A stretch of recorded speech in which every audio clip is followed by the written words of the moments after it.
Now, David moved down to the wilderness of Maon. There was a wealthy man from Maon who owned property near the village of Carmel. He owned 3,000 sheep and 1,000 goats, and it was sheep shearing time.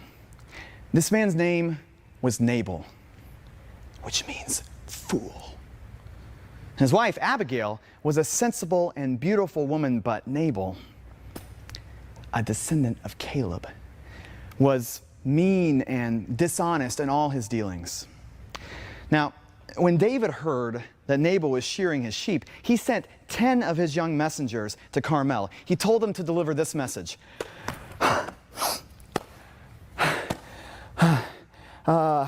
Peace and prosperity to you, your family, and all that you own. I have heard that you're shearing your sheep and goats. Well, while your shepherds stayed among us near Carmel, we never harmed them, and nothing was ever stolen from them. Ask your own servants, they'll tell you it's true. So would you please be kind to us, since we have come to you at a time of celebration? Please give to us any provisions you might have at hand. Well, David's messengers delivered the message and waited for Nabal's reply. When Nabal sneered. Who is this fellow? David. Huh? Who does this son of Jesse think he is? There are many servants these days who run away from their masters. Should I give my bread and water and the meat I've slaughtered for my shearers to this band of outlaws who comes from who knows where? And David's young men returned and told him what Nabal had said. Well, David, he replied,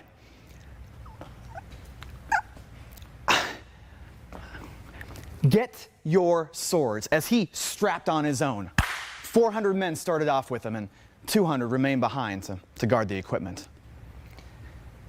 And meanwhile, one of Nabal's servants went to Abigail and said to her, David,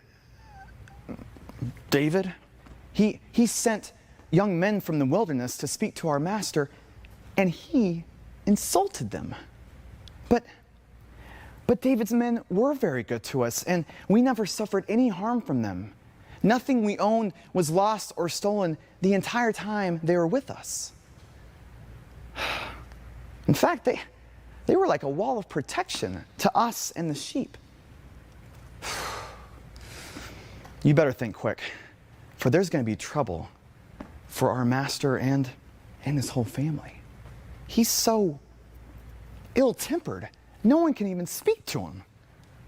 Well, Abigail lost no time. She quickly gathered together 200 loaves of bread, 2 skins of wine, and 5 dressed sheep, nearly a bushel of roasted grain, 100 fig cakes, and 200 raisin cakes. She packed them on donkeys and said to her servants, "Go on ahead. I'll follow you shortly." But she didn't tell her husband what she was doing.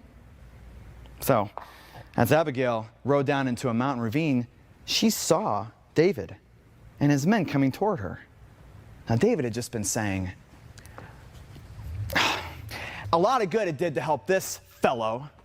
We protected his flocks in the wilderness, and nothing he owned was lost or stolen. But he has repaid me evil for good. May God deal with me severely if even one man of his household is left alive tomorrow morning." Well, when Abigail drew near, she quickly got off her donkey and bowed low to the ground. She fell at David's feet and said to him, "I accept all blame in this matter, my lord.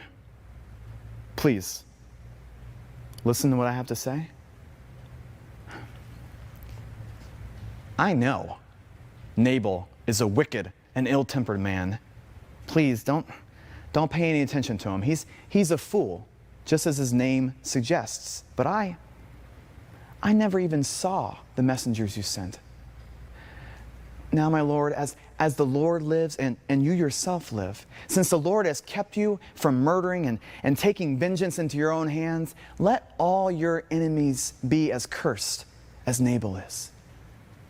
And please accept these gifts I have brought for you and your young men. Forgive me if I have offended in any way. The Lord will surely grant you a lasting dynasty, for look at you. You're fighting the Lord's battles. And you haven't done wrong throughout your entire life. Even when you are chased by those who seek your life, you're safe in the care of the Lord your God, secure in God's treasure pouch. But the lives of your enemies, they'll disappear like stones shot from a sling. And when the Lord has done all the Lord has promised and made you leader of Israel, don't let this be a blemish on your record. Then you won't have to carry on your conscience the staggering burden of needless bloodshed and vengeance. And when God has done these great things for you, please remember me. David replied,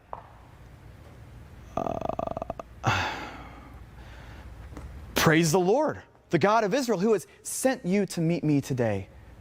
Thank God for your good sense. Bless you for keeping me from murdering the man and carrying out vengeance with my own hands. For I swear to you by the Lord, the God of Israel, who has kept me from harming you, that if you hadn't hurried out to meet me, not one of Nabal's men would be alive tomorrow morning. Then David accepted her gifts and said to her, Return home in peace. We won't kill your husband. So, Abigail arrived home and found that Nabal was throwing a huge party and was celebrating like a king. He was very drunk, so she didn't tell him anything about her meeting with David until the next morning. The next morning, when he was sober, she told him what had happened. And as a result, Nabal had a stroke and lay in his bed, paralyzed. About 10 days later, the Lord struck him, and he died. When David heard that Nabal was dead, he said,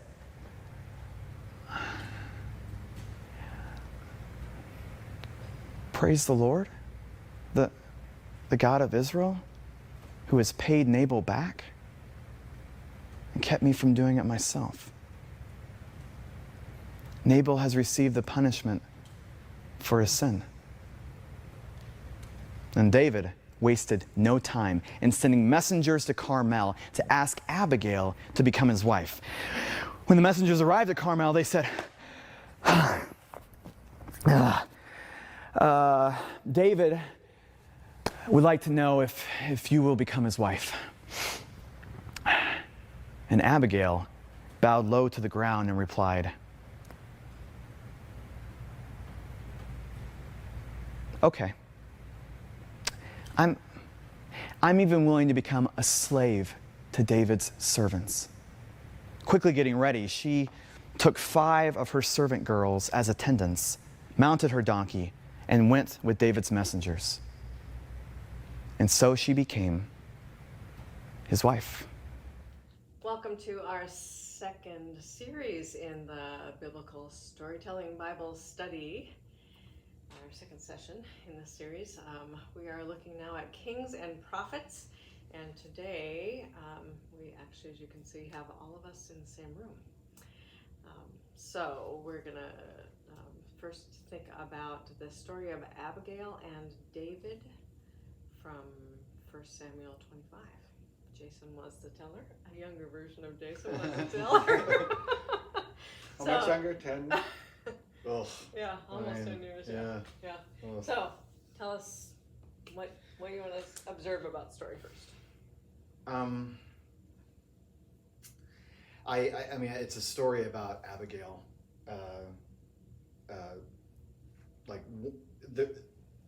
I feel like without Abigail, it's a bloodbath, and there's misunderstandings happening on both sides, and it seems like all the men are just ready to kill each other, and Abigail is the one voice of sanity, and she recognizes how to do that, and she packs the things that she needs to pack, and she compliments David without being too over the top. I feel like it's like she works this really, really well. Yeah, because I just watching it now again, I'm thinking David is just looking for ways to slaughter people and to get angry. He's bowing to God. Right? I'll slaughter them all, God. Don't worry. Yeah. Not one of them will be left alive in the morning. And yet it's Nabal who gets this condemnation from God, this retribution in some ways. I don't know. David doesn't. I've never been that impressed with David. I mean, like he's right. I feel like a lot of these stories show him as somebody different than a man after God's own heart. He's looking for his own benefit. He's misunderstanding pieces that he's sending messengers instead of talking to people himself. I mean, there's a lot of miscommunication happening. That like hyper masculinity that's going on there in the story. Fully. Yeah. I really noticed how easily influenced David is. So when Nabal insults him by not knowing who he is really the greater sin there, right? Because I'm David, I've been anointed to be the king. And yet Nabal thinks, well, he could be a runaway slave. And right. So, I mean, that insult makes him want to kill somebody, first of all, and the lack of hospitality, you won't give him the food. But then almost just as easily, as soon as Abigail comes on the scene, he's like, oh, you're right, Abigail, I shouldn't kill him. Right? So I wonder if there's other things at play there. well, right. You know? Right, but he seems to be like Abigail's speech, which is well thought, as opposed to her husband's speech, which is not, is just sort of reactionary. He really responds to that. He's like, oh, she's thinking and I haven't been thinking, I've just been reacting. So and it's interesting how a stranger can be so influential over David, whom we think to be this larger than life, thanks to Michelangelo, right? Person, and so and just legendary, literally the legends in the Bible about David, and yet this woman that we only meet right now, and he's only meeting right now, can completely change his mind about something. Right, fully. And you kind of reminded us the way you told it of some of those stories. So like the sling, right? It'll be like a shot through a sling, like a rock through a sling. Yeah, or that interesting. You haven't done anything wrong your entire life. It's almost like her speech has this liturgy to it. You know, like you've done all these amazing things, and you're fighting God's battles, and you're wonderful, and maybe just maybe just notice me. You know, like this. Because I mean, she's looking for protection too, and she's. Sure. I just feel like there's that moment where she's like, I know who Nabal is. I married him. Right? Like, yeah, exactly. I get it. Yeah. Yep. And so she's angling for a way out, which is, very much like David. I mean, she's looking out for herself, which I think is commendable, given her location. You know, like she doesn't have much. She doesn't have any rights in that world, and so she's looking for a way to find protection for herself. Right. I was waiting for her to say, when he says, "Don't worry, I won't slaughter your husband." Wait, no, that wasn't part of my request. Whatever you need to do, David, that's fine. But remember me. Fully. Yeah. It's interesting that the hospitality theme gets across in two ways. So there's the hostility instead of hospitality, but there's the memory of David's apparent hospitality. That first Abigail mentions, or I don't remember who does it first. Abigail mentions it, but also David kind of runs through it, and they're in agreement, even though their agreement wasn't reached by talking to each other. So it gives you, the narrator's giving you the idea that, they're speaking truth. He really did take care of her. Right. Them. Yes. And the servants also remembered that. Well, I was when, going to when say, they spoke to Abigail, yeah. that really did happen that way. Right, Yeah. the servants, these people, like, they're the ones who are speaking truth into, like, they're like, no, actually, it did happen that way, and Nabal is kind of in the wrong, and they're like, you need to understand the whole picture here, and like, and they're the ones who are, I think it's just one of those fascinating parts of that world where David sends people to give a message, so they're speaking as him in this moment, but he's not anywhere to be found, and so it's like they're trying to. It's a fascinating communication loop. Yeah. You know. I think it's interesting that the servant goes to Abigail in the first place, because what authority does she have? How can she fix something that her husband has already done? I wouldn't assume that was even possible for her to make that happen. And yet she responds by doing all of the things that David asked for, even though she wasn't there to hear the request, to know what they asked for, that they need provisions. They're staying in this part of the country because they're shearing the sheep, Right. and so she does that. So there must be something about her that the servants know, that she really has the power in the household, or Right. at least she has common sense that her husband seems to lack. Yeah, because it doesn't seem like they could go to Nabal. Right. Or that they they couldn't have made a case with Yeah, or that they would be safe going to Nabal. Right. And so she's that option, and it's brilliant in that way. And to your point, like, David hadn't met Abigail before, but Abigail, I feel like, has if you asked, like, to name one of David's wives, like, Abigail's up there. Like, we know her at least a little bit, and I think this is a fantastic introduction to her. She's confident, and she has things under control in a way that it seems like both Nabal and David don't. Is she the one who gets mad at him for dancing? No, That's Michal. Michal, Oh, okay. yeah. And he's already married to her by the time we get to this story. Right. Family values. Family values. He has a bunch of them. Not values, wives. Yeah. No. He has a bunch of wives. And then his son Solomon's like, take a seat. Yeah. I think it's cool. It's to watch it told. Like, I think if I had have read this, if I'd have just sat down and read it, I wouldn't have even known what I had read by the end. But when you're telling it, you could sense people sitting around the campfire. Maybe the soldiers that were in David's troop, Right. remembering this story, embellishing it a little bit, Right. making the fool look more foolish. And so Yes. it didn't feel like it was as long as it is listening to you, because there were moments where we laughed, and there were clear characters. You could, the messenger, the out of breath messenger. Right. You could say, okay. Right. Yeah, totally.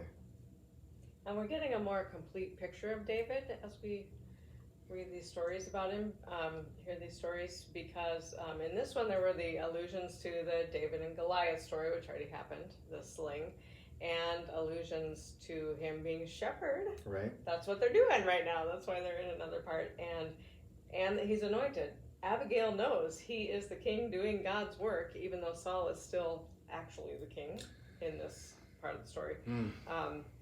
But I'm just wondering, how can David be so famous and so popular by this point in time, and Nabal doesn't have any idea who he is? He's a fool. He's a fool. That's what his name tells us. Yeah, who does the son of Jesse think he is? I mean, like, and even in that, it's like, well, he's the son of Jesse. Like, Right. right? Right, he knows something about him. So, yeah. Well, and is the story that you were telling me about, a story where God sees from God's heart? Is that still coming up in our series, or did it go by? We might not do that part of the series. So, We'll see. I haven't recorded yet. well, I'm just wondering about what it means that David. So it'd be good if you mentioned what that is. Right. David is a man after God's heart. What is the heart stuff that? Right. So in the when David is anointed as king in chapter 16 of 1 Samuel, that we often hear the translation as Samuel's impressed with all these older brothers going by who are strong and fully grown. David's still a kid. And we hear this translation that people look with the eyes, but God sees with the heart. Mm. But one of the translations that I was reading from a Jewish scholar was that is that God sees from God's heart. So God is looking at David from a whole different perspective, not just that God is seeing into David's heart, but that Right. God is looking from God's heart. Mm. And I think that makes all the difference because even God can see that David is no model student here in this story or any of this. I mean, it's only going to get worse. It's going to get a lot worse. So I think that's an important thing too. So Good. Great. Yeah. Well, thanks for joining us for Bible study today, and good luck with your stories.